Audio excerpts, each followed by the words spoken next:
Chaz, welcome to the show. David Lee Scales, can you hear me? I can. Can you hear Different loud Zen room? air conditioning? No, I This can't. is great. This is the Zen room at the cliff at Snowbird. Have you been here? Snowbird. I don't think so. Have you shredded Utah? Yeah, but started when I was very young. I actually learned how to ski in Utah at Park City, and I've gone back like once or twice in more recent years. So that's about it. When are you going to get Austin on skis? As soon as possible. Yeah, it's such a gift parents can give to the children, I think. Yeah, I do too. Are you on your phone or your computer?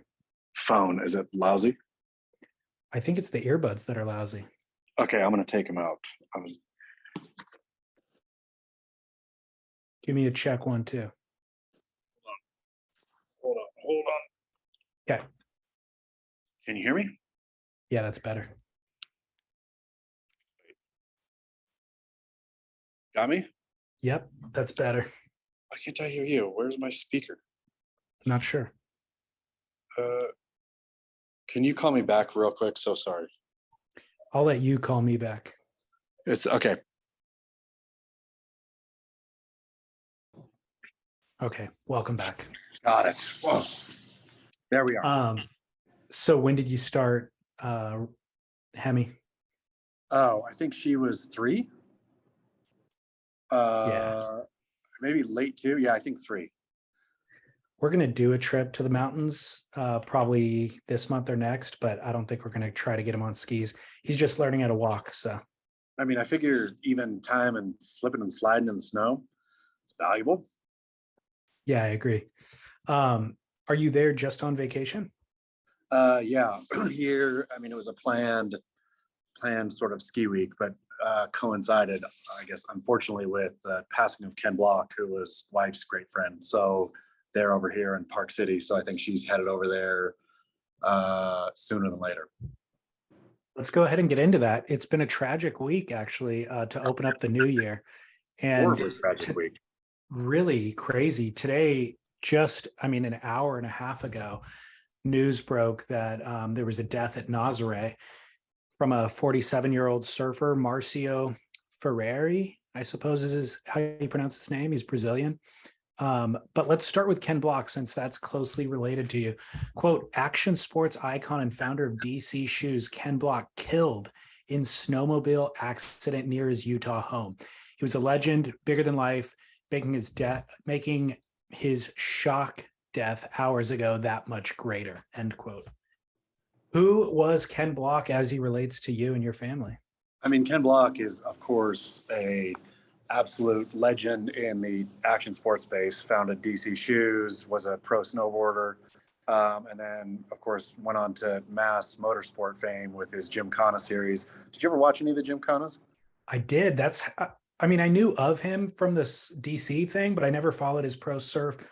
Or wasn't he a pro skater too? I think at a super low level he was. Yeah. But he was really a pro snowboarder and then motorsport. Okay. Yeah, so I kind of had awareness of him, but the Gymkhana thing is where I really paid attention to, and it was insane.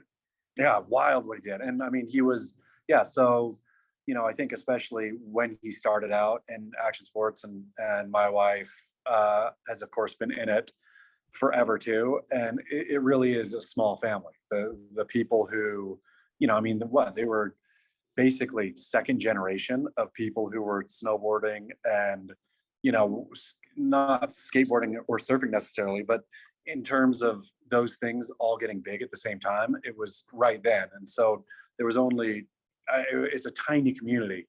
And so, yeah, wife was great friends with Ken and Lucy, his wife. And, I've had the privilege of going on a couple trips with Ken.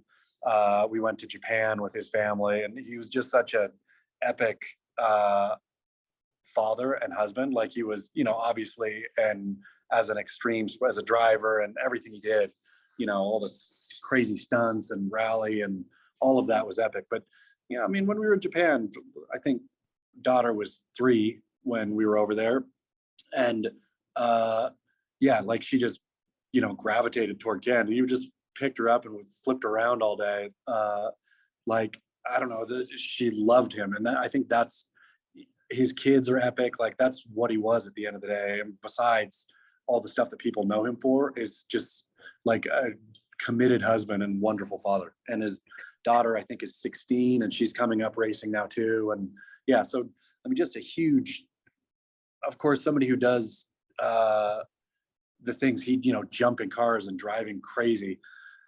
I guess death is never too far away, but the way it happened, right? I mean, he was in his yard snowmobiling, like on his property snowmobiling. That's as simple as that. Like, broke away from, he was with a pack of guys, they were out snowboarding, he broke away, and then just, absolute freak accident of snowboard flipping, landing on top of him, and that was it. Snowmobiles, yeah, sorry.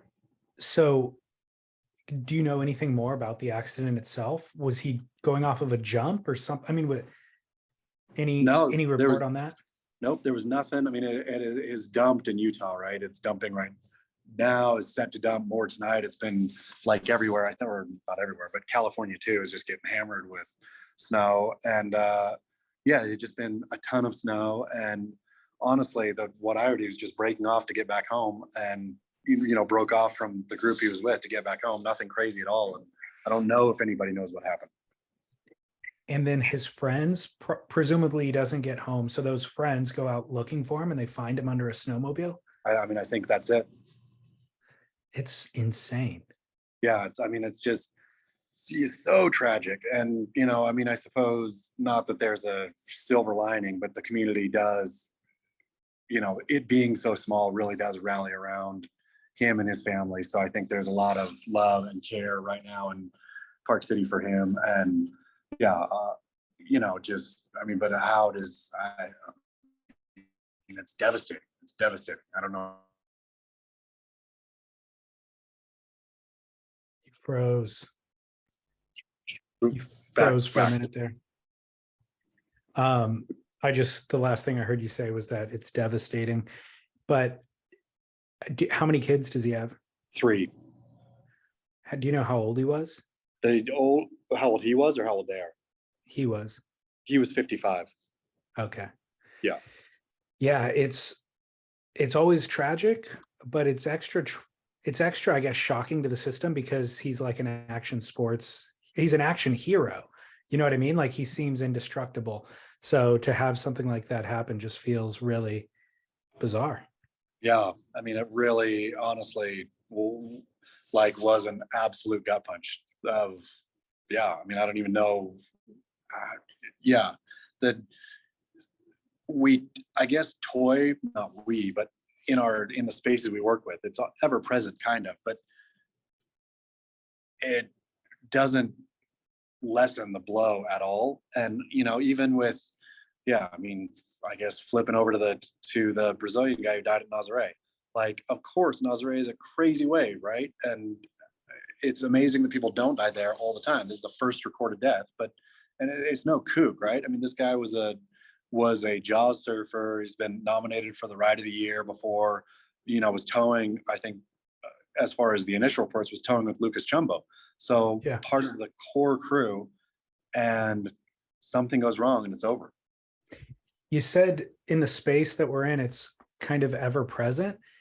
I actually think it's the opposite of that. I feel like it feels, you start to feel, I don't know, a certain amount of, I don't know what's the word, impunity, because it doesn't happen that very often. And people who aren't in the space probably look at Nazare or look at Gymkhana and think, oh my gosh, people are probably dying there every year. And the reality is, it's very, very rare that somebody dies in that space.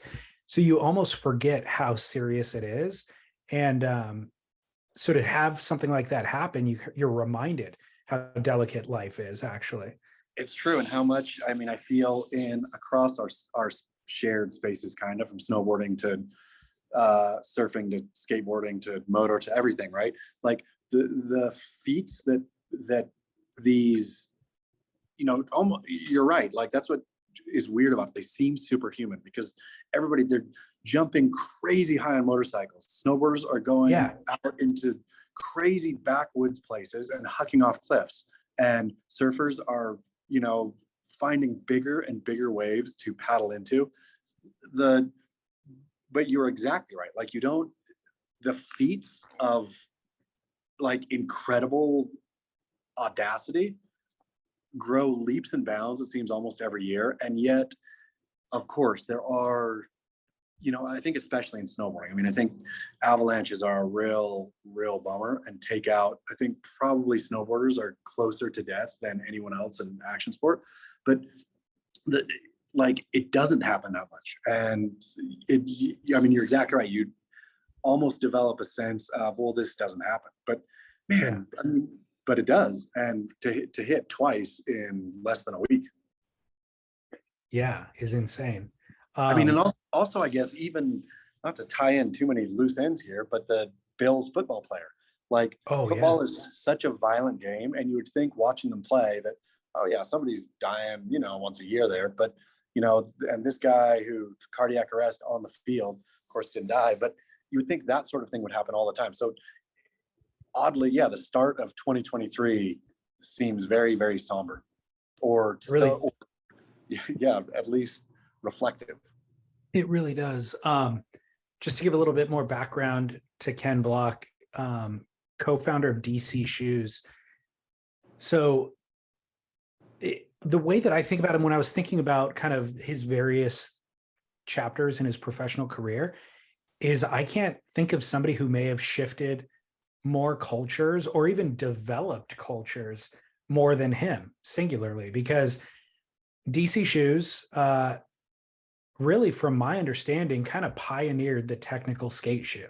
Prior to DC Shoes, people would wear Vans to skate. That was probably the best known skate shoe, but it was a real basic shoe.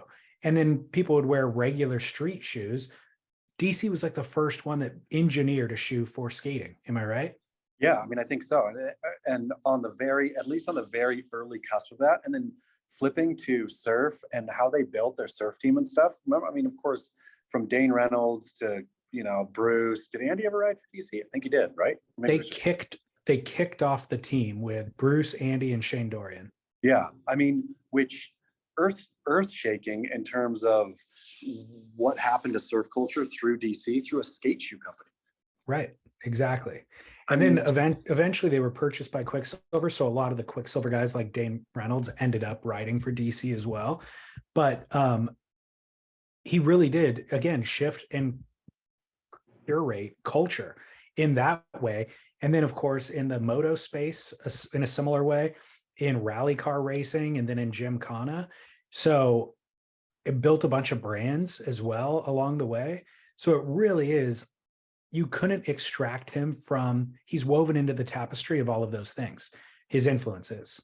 I mean, so much so. And so I think that's why it hit, of course, everyone in the space, I think, really hard, like watching my wife, just weep from hearing it, because, again, it was family. It was a small family. They were all around when, the industry, in air quotes, was tiny, was like a weird party in Las Vegas, and this, that, and the other. Like, they were all together all the time. And yeah, now, somebody at the very center of it so violently ripped away.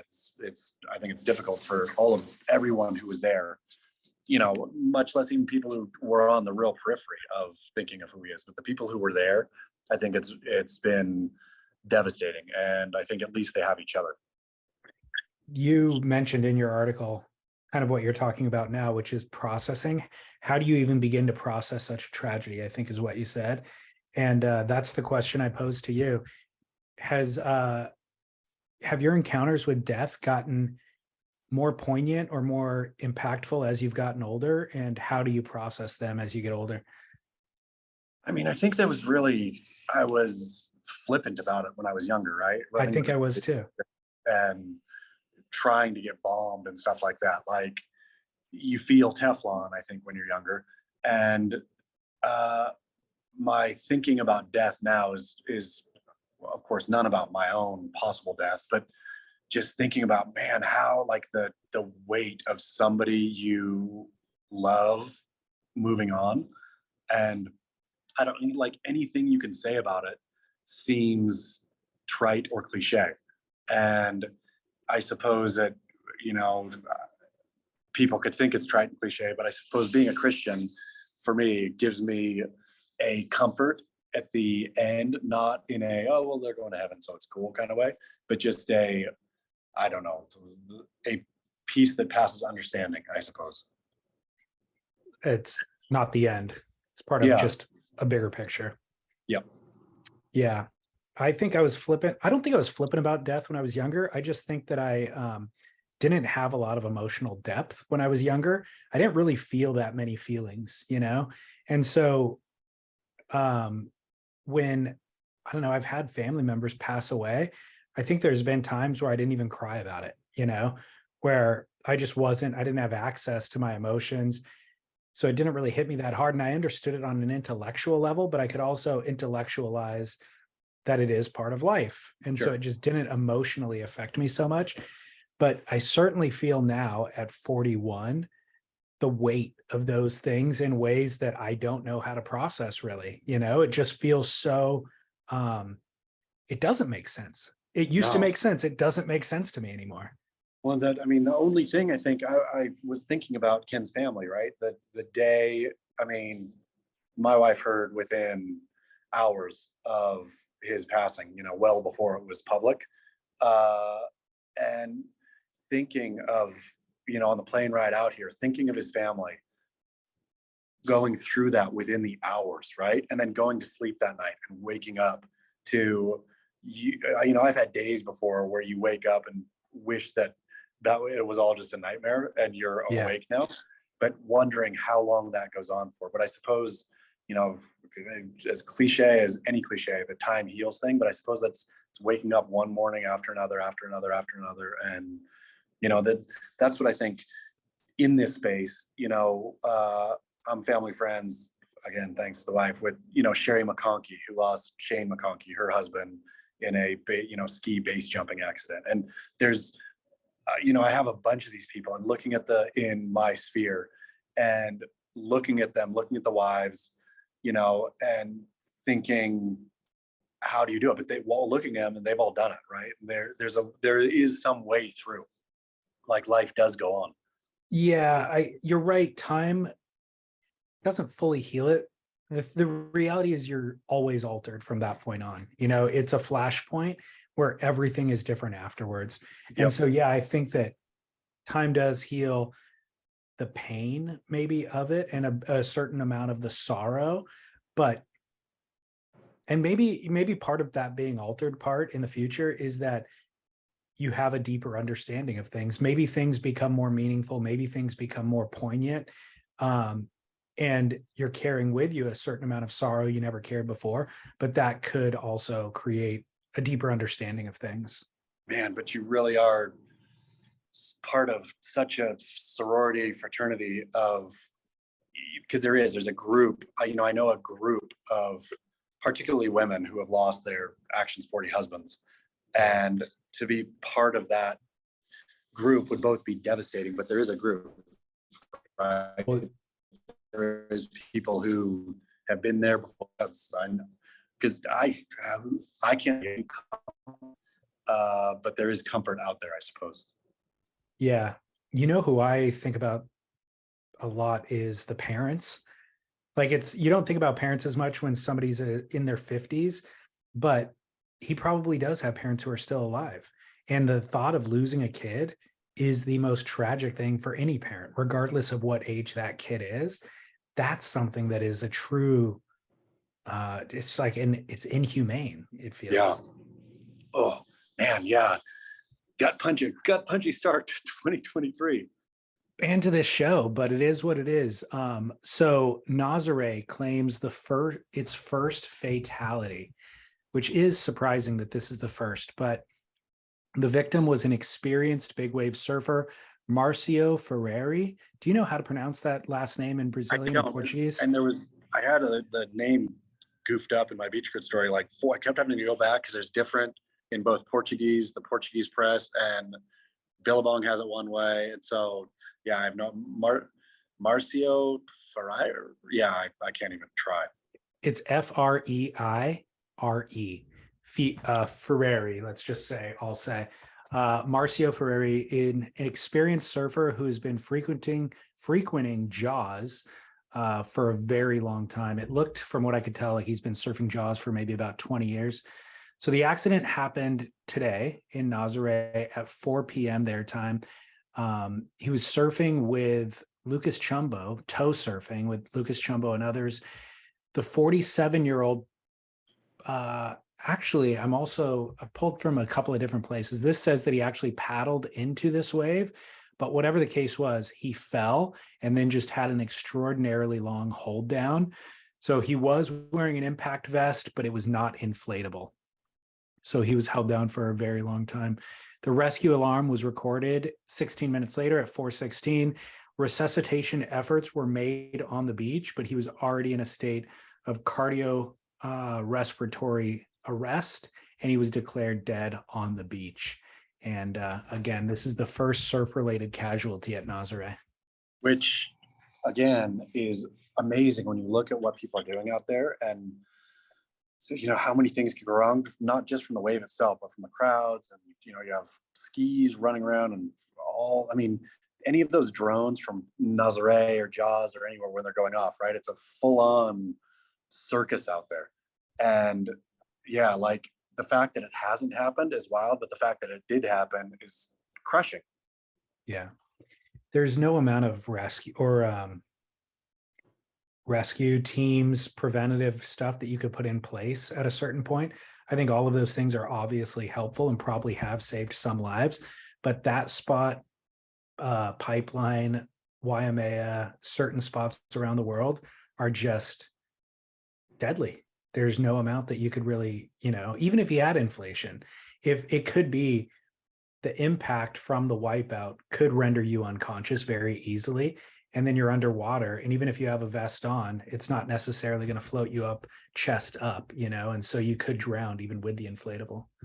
Well, and with all the advancements in this kinds of stuff too, you wonder how much further people push it with, like where you have Totally. something that will help you. And so then, sweet, I can push it even farther, which is the people who do that, amazing for them. And the people who are watching that, amazing for us, right? Like this, nobody settling with, okay, we finally reached what we can do, which is paddling, whatever, paddling choke. That's like the pinnacle of what humans can do. So, we're not going to surf Jaws anymore. We're not going to, the human desire to climb the next highest peak and then see a higher one and go climb that is pretty remarkable, I suppose. It really is. But like you said, a lot of those things create a false sense of security because ultimately it's still insecure, Yeah. Speaking of, I guess, did you see the wipeout at Waimea? The kook who took off and just straight up went straight? Yeah. The photos are ridiculous. How are you? That's the other thing. Like, so with the life-saving, with the, ski teams and the inflatable vests and all this kind of stuff, that's one thing for Nazare or Jaws or whatever, where, chances are you're not going to get a full kook out there. But in your day, did you ever think you would see a kook at Waimea? No.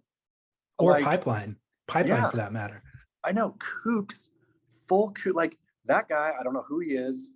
He clearly wasn't the fact that the Hawaiian Water Patrol or whoever called him out means that he wasn't like a guy who belonged, right?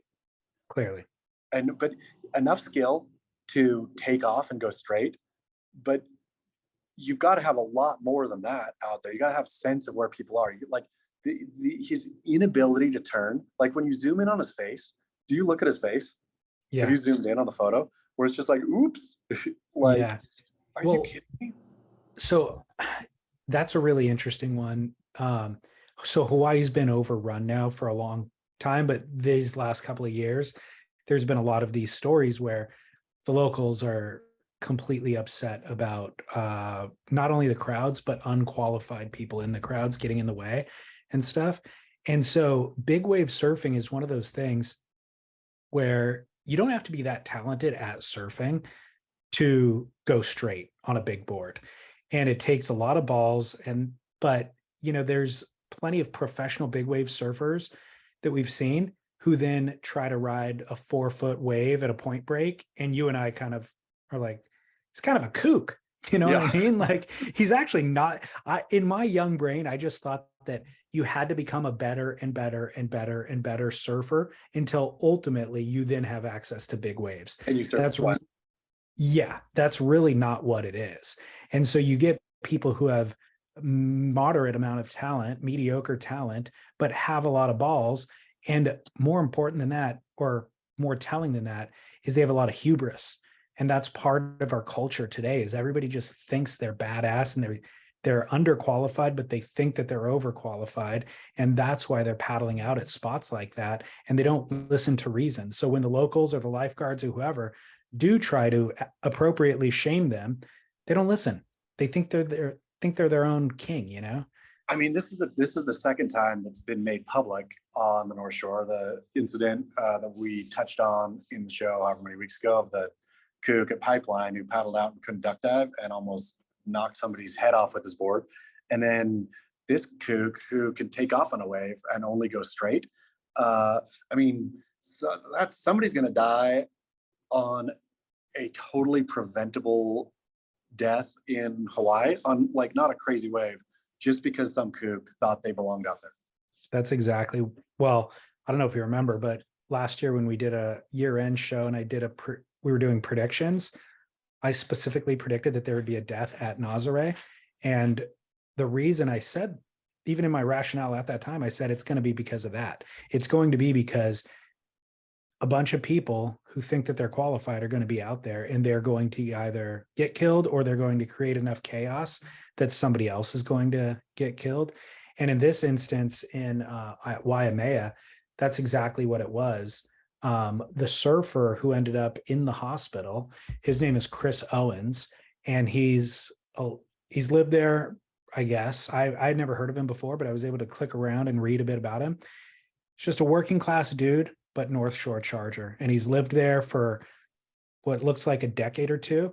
And he's got photos posted of himself surfing all the big wave spots for, underground Charger, no stickers on his board or anything like that. But he's been putting in his time.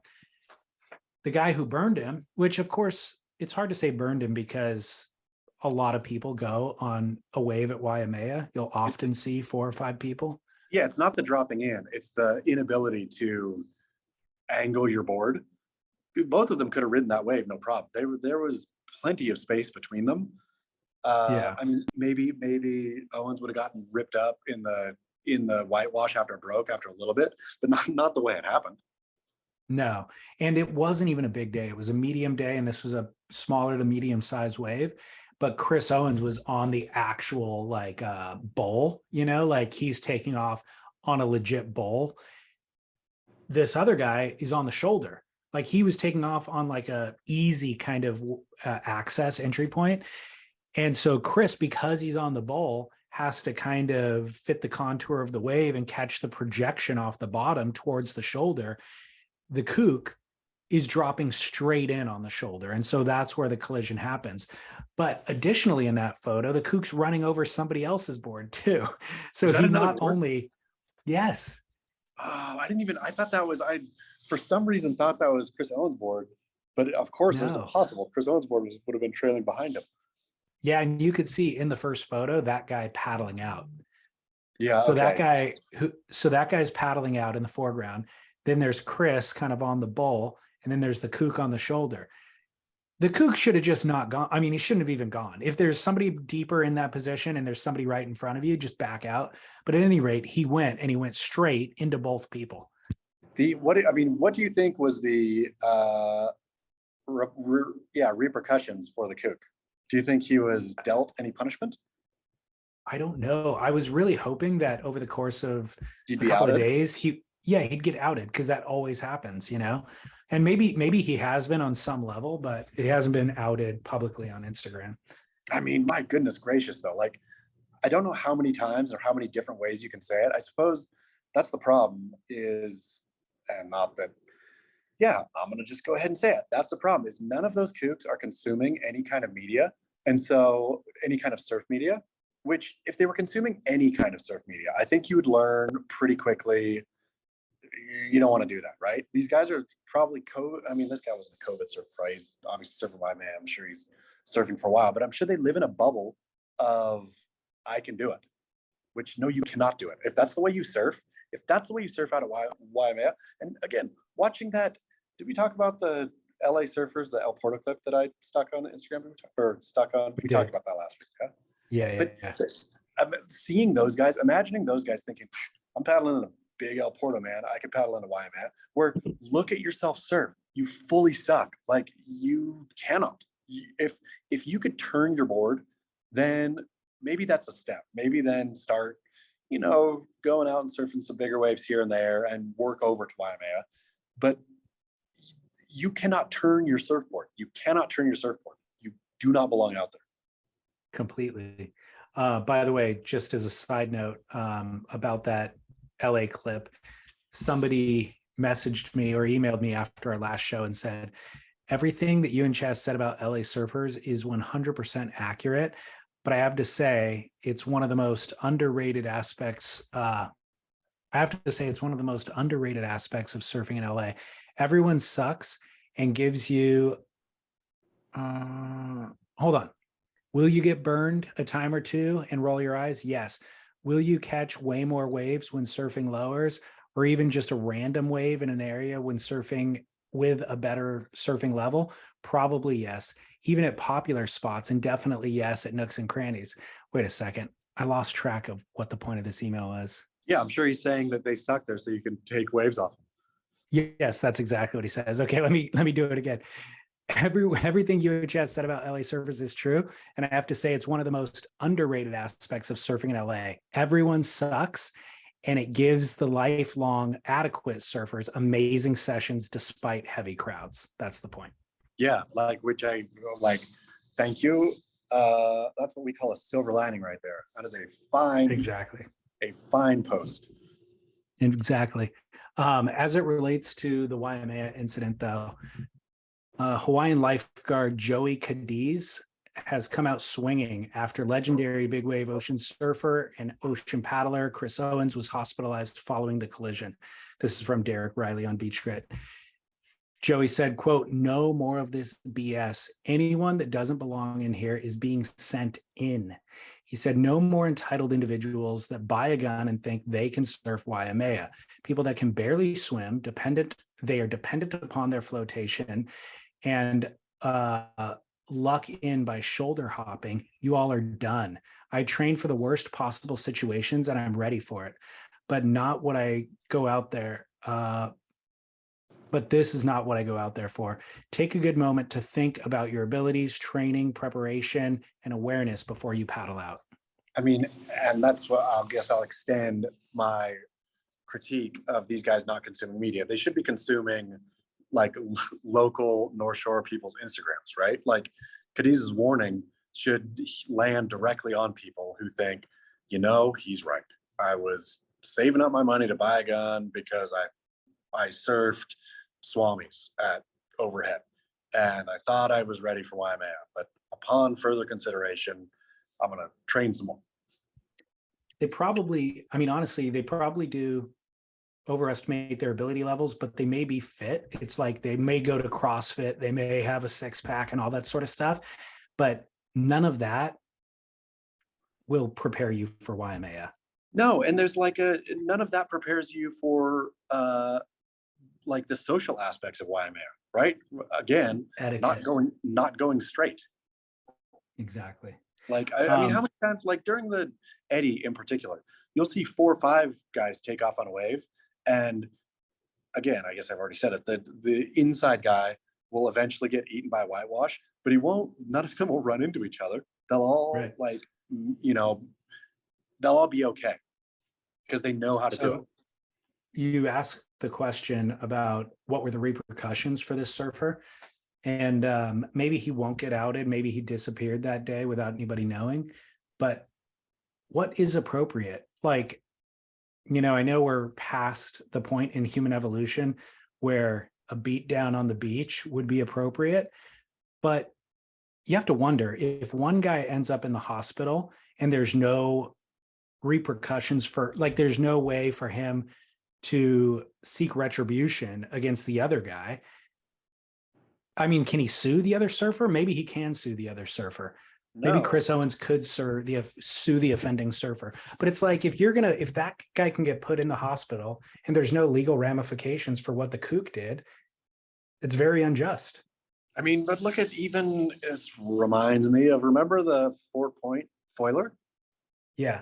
Yeah, and so for those who don't remember, there was a guy foiling at a kind of famous San Francisco novelty wave, foiling through the lineup, lost his board, his foil, machete, that got bashed on the rocks by locals. So then he went back out a couple weeks later, or whatever it was, and had a redemption session where he went and he did it again, right? And so Derek and I had him on the podcast Dirty Water. He didn't know which podcast he was coming on, or he wouldn't have agreed, I don't think. But his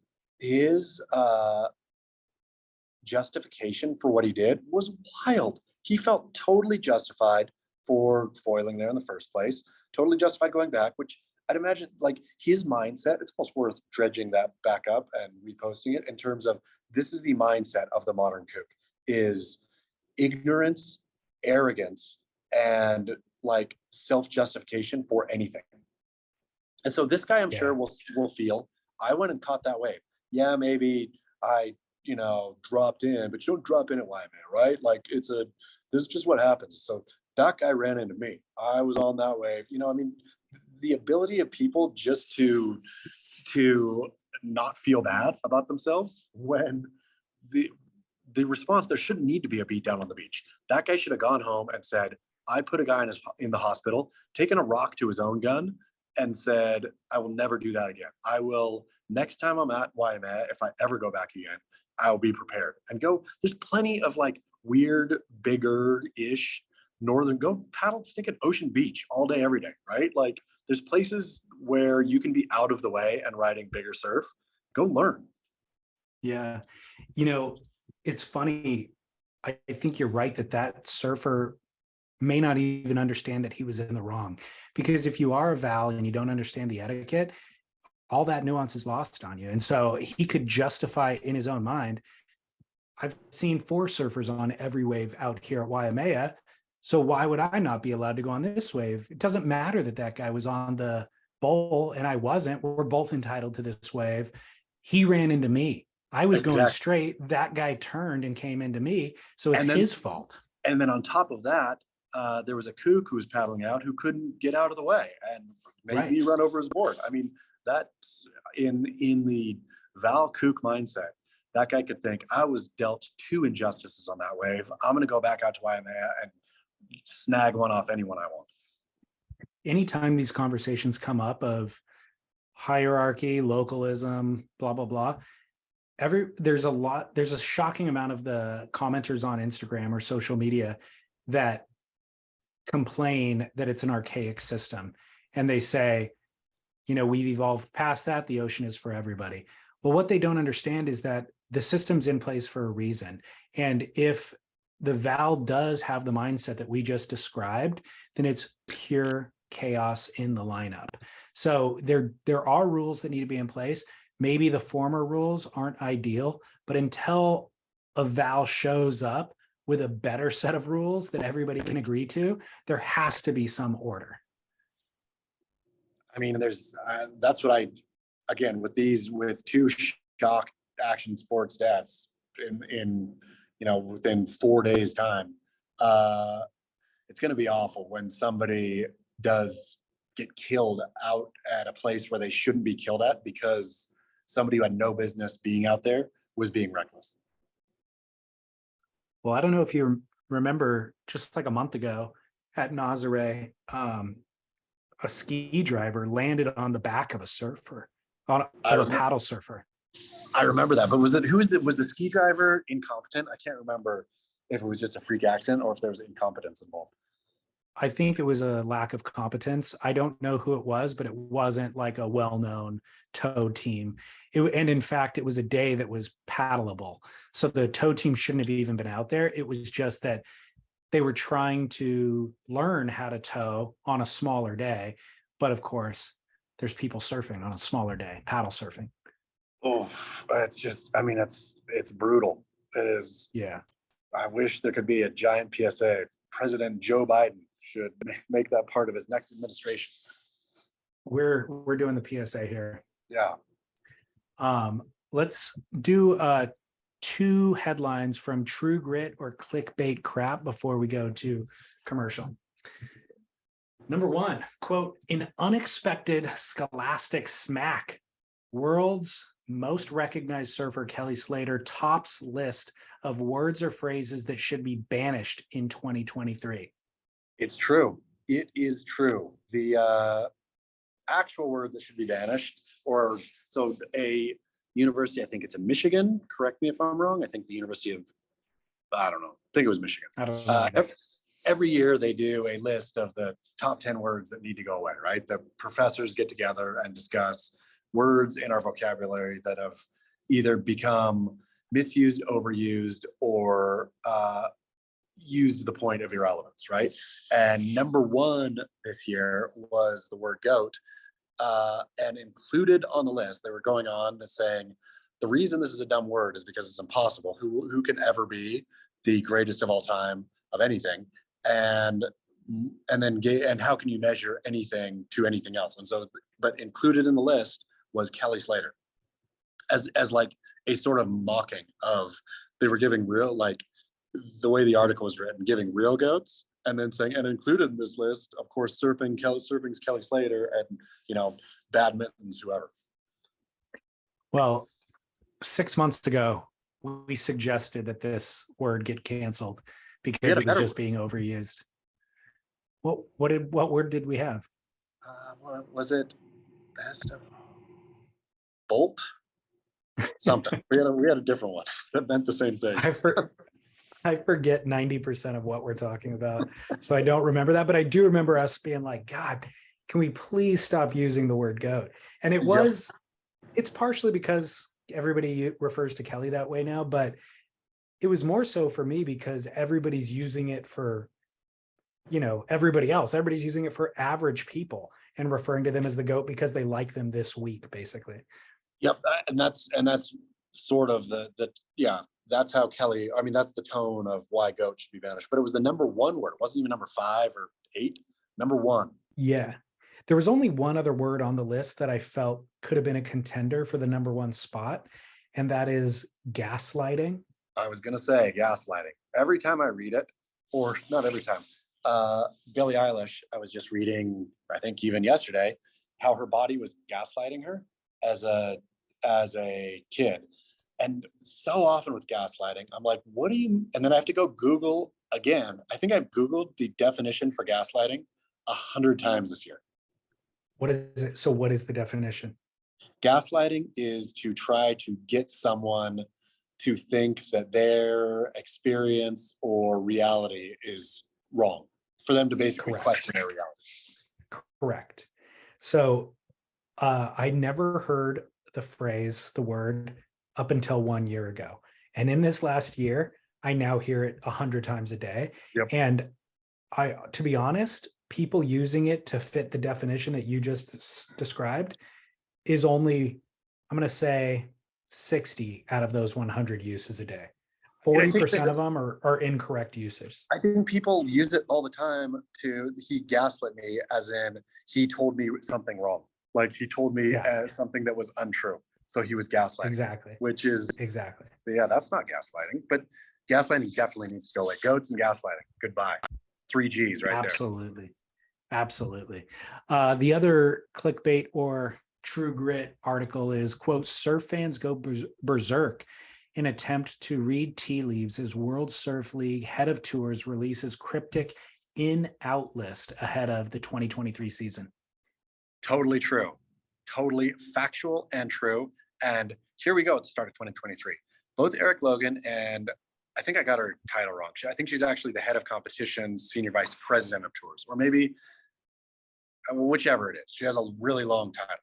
But anyway, Jessie Miley Dyer, as long as you, from your official and as an official World Surf League executive, are going to post things like this on your Instagram that are both vaguely WSL related and vaguely personal related, I suppose, it's all fair game. Imagine if Roger Goodell or, you know, I don't know, Joe Biden or anybody, any official, any, executive in an organization was using this platform nonstop and engaging a social platform nonstop. Uh, I'd say probably a good, 90% of Jesse Miley Dyer's posts are related to the WSL. And so throwing something like this here, I'm going to say this is related to the WSL too. So it's cryptic. What does she mean by in and out? Who's in and who's out? How does this relate to professional surfing in 2023? Well, when did these in and out lists even begin? Is this a brand new thing, or do people do this every year? No, it's got to be a this year TikTok trend. Yeah, it really seems to be. Well, on Jesse Miley Dyer's in list, things that are in for 2023, confidence as a choice, neon wetsuits, leaving your Kindle in a plane seat every 3 trips, cryptic Taylor Swift lyrics, hairbrushes, friends to take on the world with, purpose-based goals. Boom, right there. So imagine and read all of those through the lens of World Surf League. All of them get better when you look at what does each one of those means as it relates to the World Surf League. Confidence is a choice, I suppose. You could apply that. I mean, Philippe Toledo, I think it's only a shot across his bow. I think they're saying, Philippe, this coming year at Chopu, choose to be confident. Gotcha. Yes, that is an assault then. Yep. On her out list, Twitter, owning more than one leg rope at a time, apologizing, going goblin mode, 3 fins, the same size in your board, gluten, typing to trolls on the internet, goals related to your appearance. That's weird. It's all of them are weird, most particularly, and I guess precisely related to the Waimea kook apologizing. Jesse Miley Dyer is like one of them here. Like, hey man, do something wrong, don't apologize. Right. I mean, apologizing being out. How is apologizing out? I have no idea what she's even beginning to refer to there. Like doing something wrong and honestly owning up to it is a very adult thing. The goals based on your appearance is out. Yeah. I mean, I guess maybe she's saying like the goal, even if they improve your appearance, they should be related to your health more than your appearance. You shouldn't be focused on your appearance. But I don't know a single human being who isn't concerned about their appearance. I mean, my goodness, are you kidding me? Like her out list is so dumbly naive and I mean, just entitled. It's just virtue signaling. I mean, it's like naive entitlement at such a level that like the whole thing as it relates to the World Surf League again, at the end of the day, is just the tiny bubble the whole thing operates in. Yeah, completely. Where I'm sure everybody just nodded their heads all 4 people in Santa Monica nodded their heads and said, yes, it's exactly what 2023's ins and outs are. Well, just to your point about as somebody who represents the league, and she's using a lot of her posts in that role and in that capacity. So how do you distinguish which ones aren't a reflection of the league's kind of official messaging? position? Yeah. Official position, yeah. The graphic that she designed for this is a WSL graphic. Yeah. Well, it's her standing at a podium at a WSL event with all the world champs banners behind her, and it's the same blue, yellow, and white and lettering and font and graphic that they use on their official Instagram post. It's an official World Surf League post as far as I'm concerned. And so there we go. That is the official apologizing is as out is the official, which I mean, I guess that makes sense. I can't remember when the World Surf League said sorry for anything, including adding Kelly Slater's Surf Ranch back on to the 2023 World Tour. Or Carissa Moore losing the world champion, the world title, despite having more points than anybody else by more than one event. Well, good news is we won't see them go goblin mode in 2023, in case you were concerned. Do you know what goblin mode is? No, I don't. I don't either. But it's also, that wasn't a thing in 2022. It's as if gaslighting was so big, so now we're canceling that. It's goblin mode wasn't the thing of 2022.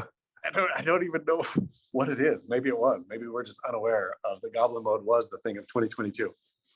Again, it's got to be a TikTok thing. Yeah. All right. Well, let's go to a commercial break, and we'll come back with one final news story and then barrel or not. Great. Well, hey, we don't have to hit it super hard because we do all the time, but it's worth mentioning for people who have a New Year's resolution related to their health and wellness. athleticgreens.com/surf is the simplest, easiest, best in class, most efficient way to cure all of your dietary needs. Hey, guess who got stomach flu on this trip to Utah? Somebody who didn't bring their AG1. Everyone in the family. Guess who didn't get stomach flu on this trip to Utah? The one person taking AG1. Exactly. Boom. Right as rain every morning. That's the thing. And it is in AG1's messaging, the gut health component and the digestive component. But I don't think we really hit it that often when we talk about it on air. But it has digestive enzymes in it, in the mix. And I hear so many people in my age group complaining about their stomachs getting weird as they get older. Maybe it's stress, maybe it's your body can't process things as much. I've had zero issue. And so I attribute it to AG1. Everyone should get it. .com/surf. Yeah. athleticgreens.com/surf. All right, Chaz, quick news story before we go to barrel or not. The Inertia sold. Can you believe it? The Inertia sold for millions of dollars. Yeah, millions, right? Do you have any idea what the number is? No, I got to hit. Derek really went digging for it. And so he said millions, right? It was millions. It was. Why would you sell it for less than millions? I mean, it would have to be in the millions. And I would imagine their ad revenue justifies multiples of millions. All Gear Digital, the company that bought them, had just completed a round of funding for $40 million. So presumably that was allocated, some of that was allocated to the Inertia. It's funny. I know, have some good media friends, know a couple who work for companies who get funding and then acquire other companies. Every single one of them is failing. Really? Yeah, like they cannot, what they promise in terms of return to get that kind of investment dollar, you have to say, hey, we're going to give whatever X earnings. And apparently, from what I understand, you used to be able to promise that kind of stuff. And, like media was what it was and whatever. And so you just went out and promised and got your funding. And then whatever, who knows how funding works, like write off for somebody, whatever. But these days money is expensive. And so they will go, they're all like calling in, they're saying, hey, you promised us this, where is it? And so everybody's having to slash, panic, try to figure out how to make any money at all, where all of these are still, I bet the Inertia doesn't make money. I bet I'd be surprised if it doesn't. What are their expenses? I mean, they have, this is probably pretty lean, but I bet they don't make money. I bet they make enough to pay salaries to the, whoever they are, Alex Haro and however many people work for it. I bet they're paying salaries and that's it. I've seen them running a ton of advertising for probably a decade now, and seemingly on a very lean business model. Like a lot of their content is user submitted. It's a WordPress site that you can just have freelancers help you manage and navigate. And there's 3 people on staff or something like that. I mean, I'd be shocked if they're making anything other than basically covering operating costs. Yeah. Well, enough to justify however many millions for the purchase number. I mean, I'll be real curious to see what happens with the old Inertia. They're at home now in a group with other shit sites. Yeah, well, this bodes well for you and I. I Yeah, predicted this 2 or 3 weeks ago. I was like, dude, we're the gonna way get the landscape has shifted, we're in line to get acquired. just scooped right up. Exactly. So we'll be waiting for that call. Yep, can't wait. Um, so in this week's Barrel or Not, this is the first episode of 2023. Happy New Year to everybody. How was your New Year's, by the way?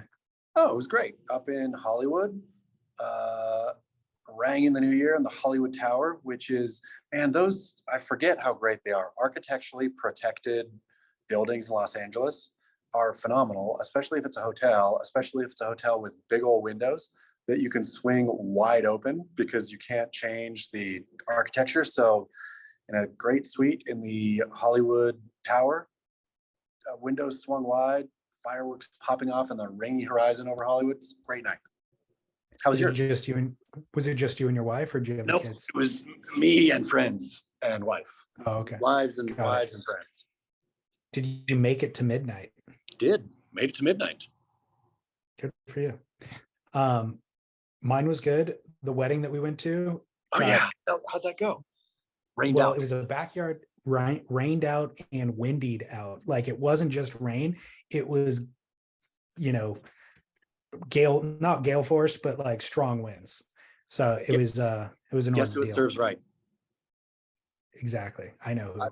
I hope that you were rubbing it in the entire time. Like, hey man, if you would have ended at midnight, it's probably wouldn't have happened. Exactly. Well, we were glad to get out of there. We were glad it didn't end at midnight because we were glad to get out of the rain, and went back to the hotel. The other thing that happened is the groom got so drunk, he did not make it to the end of the night.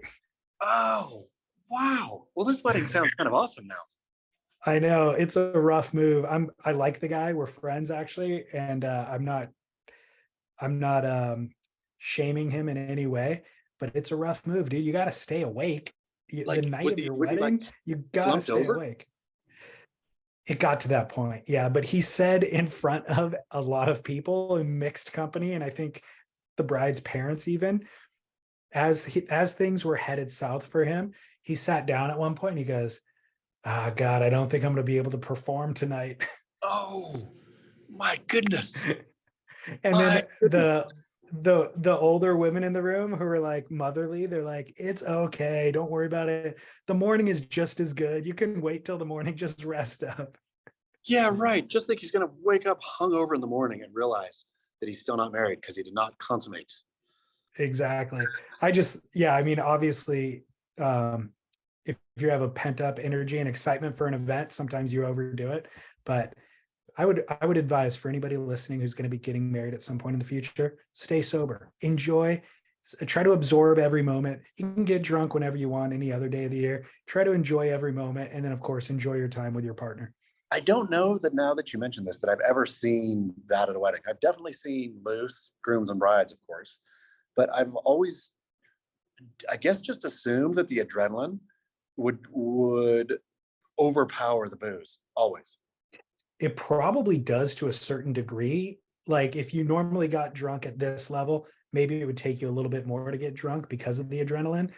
But I'm wondering what is the percentage of people who don't consummate their marriage on the wedding night? That's a great question. But let's do a Instagram poll. Can we? And we can, sure, we can. As with so many of our other topics, it's not related to surfing at all, so people might be very confused if they had not heard this conversation. But I really think it'd be an interesting number to find out, and I'd be curious what that number is for a first marriage versus a second marriage versus a third marriage. I mean, shoot, I might go back and get my PhD in this subject, because I'd also be curious as to what percentages, or is it similar divorce rates on marriages that were consummated the first night versus unconsummated the first night? Great question.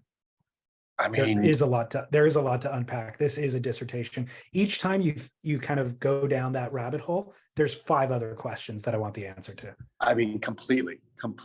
But let's start with an Instagram poll. Did you consummate your marriage on the first night? Yeah. I mean, I really feel like it's a harbinger of something if you don't.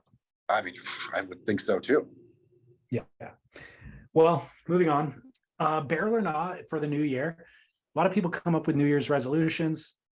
I have three that I can make arguments for, but I want to toss them out to you and you can decide, are these barrel for New Year's resolutions? Should we be advising our listeners to do these or not? Barrel or not? Handwriting letters. What about for thank you letters? I love it. I love it. I love getting them. I love making my daughter write them. I think for a child, sorry, I'm going to go more to the light here. That's okay. Dark hole. For children, I think it's super important. I think it creates thoughtfulness. I'm going to take this back and say barrel, because writing takes time, and so you get to be more thoughtful if you're handwriting. Barrel. It's 100% barrel. I do really only use this for thank you letters, but as I was prepping for the show, I was thinking I should just start using it for actual letter. Like I should write letters. Occasionally to people. Yeah, like rather than an email or, these are my thoughts about somebody who I haven't talked to for a while. Write it all down, send it to them. Great idea. Barrel. Think how impactful that would be. Totally. Well, let this be a New Year's resolution for some people, then make a habit out of writing letters. Barrel or nah, number 2, calling your parents and or siblings. On the phone? Yeah. I'm going to say it's barrel, though I don't do it nearly as much as I should. That's my point. That's why it should be a resolution. Yeah. Okay. Barrel. And Lauren and her siblings, her sisters, call each other all the time. I mean, like daily. And we'll just be sitting on, like, we'll get to the end of our work day. She and I have a little time together. Her phone rings. It's a sibling. She picks it up. I'm getting pissed because it's cutting into our time, and they'll have a conversation about nothing. It's just like checking in. Oh my gosh, guess what happened to me at work today? Blah, blah, blah, blah, blah. 5-10 minute conversation. And they're like, okay, love you. Talk to you later. Hang up. I'm like, what was that? She goes, oh, we like each other. That's what we communicate because we like each other. I'm like, hey, wait a second. I have 3 brothers. I like them, but maybe I should be calling them. I'm thinking she's doing it right and I'm doing it wrong. It's really true. It's really true. And I feel that it's so easy not to. Like the easy thing is not to, but then everything goes cold pretty quick. And then it becomes like the inertia of not calling that's what it is. And then to pick up the phone and actually call then feels weird. Like if you just do it every day to jibber jabber, that really is the way to do it. It is meaningful. And you could send, I think we all probably send texts occasionally to those people, but it's not the same as calling them. No. Yeah. Calling. And certainly siblings, but parents, I think, would love to hear from you. Yep. A barrel. Yep. Barrel. Final barrel or not, creating a dream board to help manifest your goals. I'm going to say barrel. I'm going to say barrel, David Lee Scales. I have seen, I don't believe necessarily in the magic of that sort of thing, but I kind of do. Like daughter will do it. Will like young daughter, stick something on a wall, and she won't do the whole board necessarily, and then that thing will come true. Where I think having a visual representation of what your goals are that's always kind of assaulting you, that's in your face, naturally, I think you are drawn down that path, whether you want to be or not, just because it's always there. And so you're going to take steps to come closer to that thing, just even subconsciously. I think so too. I'm definitely for this. What would you put on your dream board? I mean, that's the thing, is I realize a lot of my dreams now are tied up in my kids. And I realize that's great and all, but like I should have real things that I'm still pursuing, or else I get stagnant. And so I suppose this year the dream board is going to be acquisition of the Grit podcast by a larger network. Or who do we want to get acquired by? Joe Rogan? Who acquires podcasts? That's a great question. Who should is the Churning Group who bought Surfline or not Yeah. bought Surfline, but invested that 30 million bucks into Surfline, because they're now playing in the surf space. What they've done with the other brands that they've invested in, meat eater. I don't know if you're familiar with Meat Yeah. Eater, I look at media. but it's incredible what they've done. What, first of all, Steve Ranilla did with that prior to that acquisition, but then what they've done with it since then, leveraging all their back channels and everything. Barstool Sports they were involved in, so taking these niche things that have like a core community and then helping them build out content to reach the masses. Like I'm not interested in hunting, but I watch their stuff and I'm interested in what they're doing because they've made it so interesting to somebody who doesn't hunt. That would be the exact same thing that they could do with surfing. Yeah, acquired by them. Write a couple more books. Yeah, that's gonna be on my dream board, I guess, this year. Perfect. What's yours? Put it up on. Yeah, I like that first one. I would also put property in a desirable location would be number one on mine. Great, love it. And then next year, a second property in a second desirable location would be another one. Snowbird, come snowbird. All right, cool. Well, enjoy the trip. How much longer are you there? Driving home, so I think, or me and daughter are driving home, but I have to be home the 9th. So sometime before the 9th, I guess, or on the 9th, maybe. Good. Well, enjoy the snow. Thank you. Will do. I'm gonna enjoy my All right. health. Yep, exactly. All right. Maybe we'll catch each other in person next week. For sure, next week. Okay, cool. Until then. Bon voyage. All right. See you later.